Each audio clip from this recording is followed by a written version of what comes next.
नमस्कार बंधुरा आमी शर्मी सरकार ब्लग चैनेले तुम्हादेर सबाइके आरो एकबार स्वागत। एखाने अनेकगुलो ड्रागन गाछेर स्टैंड तोमरा देखते पाচ্ছো। तार मध्य आगे एकटा पाइप दिए स्टैंड करा हयेछिलो, आबारो आरेकटा गाছে पाइप दिए स्टैंड करे देওয়া হয়েছে। तो किभाबे जलेर पाइप दिए स्टैंड तैरी करा हलो तार एकटा डिटेल्स भिडियो तोमादेरके शेयर करछि। प्रथम थेके शेष पर्यन्त देखते थाको, आशा करी तोमादेर भालो लागबे और बुझतेও पारबे फलेर क्यारेटे किभाबे ड्रागन गाছের स्टैंड तैरी करा हय। এই স্ট্যান্ডটা তৈরি করার জন্য তিন রকমের জিনিস লাগবে। ঘরে আমরা মোটরের জল ইউজ করার জন্য যে পাইপলাইন ব্যবহার করি সেই পাইপলাইনের পাইপ, এই পাইপ 3 পিস লাগবে যেটা 4 ফুট হাইটের। আমি 4 ফুট হাইটের নিয়েছি, তোমরা এছাড়া বড়ও নিতে পারো, এছাড়া ছোটও নিতে পারো, যেটা তোমাদের সুবিধা হয়। এছাড়া অ্যালুমিনিয়ামের সরু তার লাগবে আর পুরানো সাইকেলের টায়ার লাগবে। সাইকেলের টায়ারটা কিভাবে তোমরা সেট করবে সেটা একটু পরে তোমাদেরকে বলছি। এখানে দেখতে পাচ্ছ জলের পাইপটা ক্যারেটের মাটির মধ্যে শাপল দিয়ে গর্ত করে বসিয়ে দেওয়া হয়েছে আর তারপর অ্যালুমিনিয়ামের তার দিয়ে শক্ত করে বেঁধে দেওয়া হচ্ছে। পাইপটা ক্যারেটের মাটির মধ্যে বসিয়ে দেওয়ার পরও গোড়ার দিকটা তার দিয়ে আবারও বাঁধা হচ্ছে।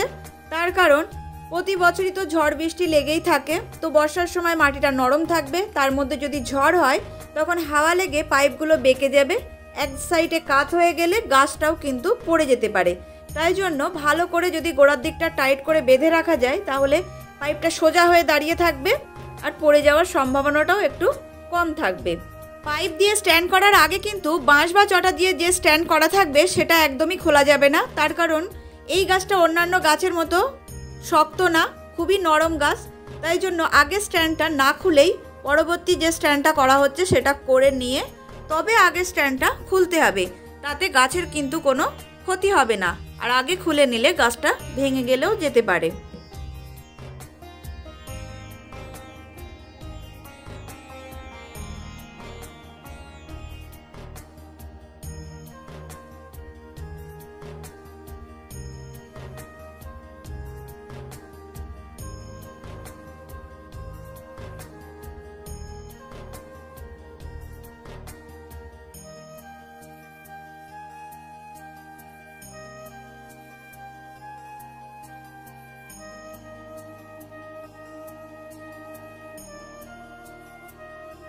পাইপের গোড়ার দিকটা কোনো ছিদ্র করা লাগবে না, কিন্তু মাথার দিকটা কিভাবে ছিদ্র করতে হবে সেটা একটু দেখে নাও।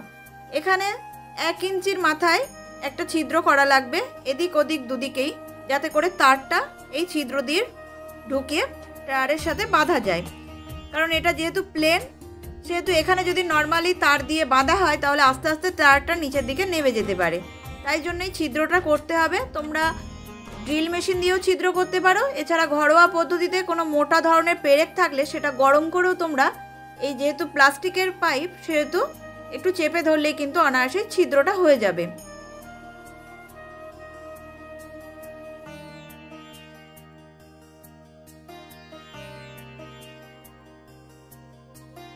এখানে একটা পুরানো সাইকেলের টায়ারের কথা বলা হয়েছিল, সেই টায়ারটা কিন্তু পাইপের এই মাথার দিকটা বাঁধা হচ্ছে।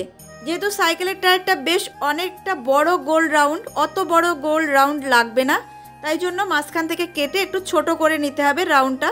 আর রাউন্ডটা যেহেতু কেটে ফেলা হচ্ছে সেহেতু সেই কাটা জায়গাটা আবারও তার দিয়ে শক্ত করে বেঁধে নিতে হবে, যাতে করে গোল রাউন্ডটা শক্তপোক্তভাবে থাকতে পারে। এরই ওপর দিয়ে কিন্তু ড্রাগন গাছের ডালগুলো ঝুলবে। আশা করি তোমরা ভিডিওটা দেখলে বুঝতে পারছো। টায়ারটা কেটে যখন রেডি করা হয়েছিল তখন ভুলবশত ভিডিওটা করা হয়নি, তো এবার আশা করি ভিডিও দেখে তোমরা বুঝতে পারছো। তবুও এখনও অনেকগুলো আমার ড্রাগন গাছের স্ট্যান্ড তৈরি করতে বাকি আছে, সেইগুলো যখন তৈরি করা হবে তোমাদেরকে আরও ডিটেলসে দেখানোর চেষ্টা করব আমি। তো এটা একটু ভুলে গেছি বলে তোমাদেরকে বলে বোঝানোর চেষ্টা করছি। আশা করি পুরো ভিডিওটা দেখলে তোমরা অবশ্যই বুঝতে পারবে। আর এছাড়া পরের অপশান তো থাকলোই, আমার চ্যানেলের ভিডিওগুলো যখন আসবে তোমরা একটু ফলো করো। যেভাবে যেভাবে আমি আমার ড্রাগন গাছগুলো বড় করে তুলছি সেভাবে কিন্তু আমি তোমাদেরকে ভিডিও শেয়ার করার সব সময় চেষ্টা করি। এই যে গাছটাতে স্ট্যান্ড করা হলো, এই গাছটা কিন্তু বেশ অনেকটাই বড় হয়ে গেছে, ডালগুলো অনেকটাই ঝুলে গেছে। তো এই অবস্থায় স্ট্যান্ড করলে খুবই অসুবিধা হয়। গাছ যখন মোটামুটি 4 ফুট হাইট সোজা হয়ে উঠবে তখনই কিন্তু গাছটাতে স্ট্যান্ড করে দেবে। এতটা বড় হয়ে যাবার পরে স্ট্যান্ড করলে সত্যিই বলছি খুবই অসুবিধা হয়। এখানে যখন স্ট্যান্ড করা হচ্ছে খুবই অসুবিধা হচ্ছে, যেহেতু গাছে প্রচুর পরিমাণে কাঁটা, স্ট্যান্ড যে করতে যাবে তার খুবই সমস্যা হবে, গাছের কাঁটাগুলো গায়ে ফুটবে, তাই জন্য একটু ছোট থাকতে স্ট্যান্ডটা করে দিও। আর এখানে প্রচুর দেখতে পাচ্ছ ছোট ছোট ডাল আমি কাটিং করছি। এই ডালগুলো মাথাগুলো ভোতা হয়ে যায়, ডালগুলো বড় হয় না, এই ডালে কিন্তু ফলও হয় না। এগুলো গাছে অনেক সময় আসে এরকম ডাল, সেগুলো কেটে ফেলে দেওয়াই ভালো, কারণ ওই ডালে যেহেতু ফল হবে না সেহেতু এত ছোট ছোট ডাল গাছে না রাখাই ভালো। কিছু বড় ডাল তোমরা দেখলে আমি কেটে দিয়েছি, যেহেতু আগে একরকম স্ট্যান্ড করা ছিল, পরে এইভাবে স্ট্যান্ড করে দিয়েছি। কিছু ডাল একা বেঁকা ছিল, যা দেখতে একদমই ভালো লাগছিল না, তাই আমি একেবারে কেটে ফ্রেশ করে দিলাম। এবার যে ডালগুলো বার হবে সেগুলো আর কোনো সমস্যা থাকবে না, আর যেগুলো সমস্যা থাকবে সেগুলো তো কাটিং করে দিতে থাকতেই হবে সব সময়। আজকের এই ভিডিওটা তোমাদের কেমন লাগলো অবশ্যই কমেন্ট করে জানিও। ভালো লাগলে একটা লাইক করো, শেয়ার করো। আর এখনও তো অনেকগুলো ড্রাগন গাছের স্ট্যান্ড করতে বাকি আছে, সবগুলো স্ট্যান্ড করব, আর সেগুলোরও ভিডিও তোমাদেরকে শেয়ার করব। বুঝতে না পারলে আবারও ভিডিও দেখে নিও। তো আজকের মতো ভিডিওটা এখানেই শেষ করছি, দেখা হচ্ছে পরের ভিডিওতে। ততক্ষণের জন্য সবাই সুস্থ থেকো, ভালো থেকো, টাটা বন্ধুরা।